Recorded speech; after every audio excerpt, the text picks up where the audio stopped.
प्यारे बच्चों, आज मैं आपको बुरी आदतें पढ़ाऊंगा। क्या पढ़ाऊंगा बेटा?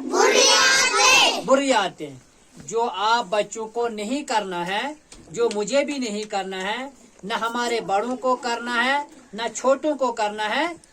वो काम जो बुरा है, वो काम जो बुरा है। तो प्यारे बच्चों, बुरी आदतें कौन कौन सी है मैं पढ़ाऊंगा, आप भी पढ़ेंगे। ठीक है बेटा?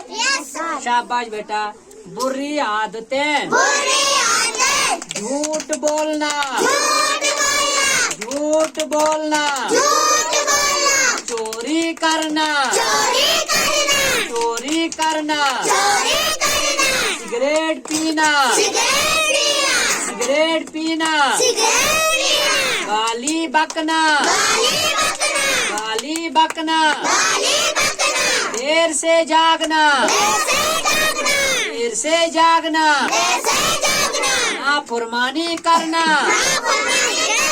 माँ बाप को सताना, माँ बाप को सताना, चुगली करना, चुगली करना, फजूल खर्ची करना,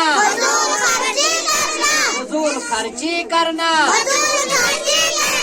जिद करना, जिद करना, बेहयाई के काम करना, बेहयाई के काम करना,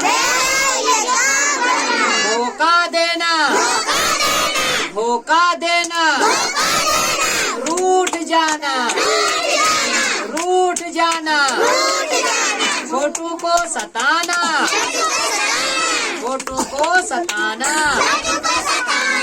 प्यारे बच्चों, ये है वो बातें जो हमें नहीं करनी है। ये है बुरी आदतें। क्या है? बुरी आदतें। शाबाश। अपने घर में भी आप बताएंगे अपने अब्बू जान को, अम्मी जान को, आज हमने बुरी आदतें पढ़ी, तो हमें ये काम नहीं करना चाहिए, हमें ये काम नहीं करना चाहिए। शाबाश।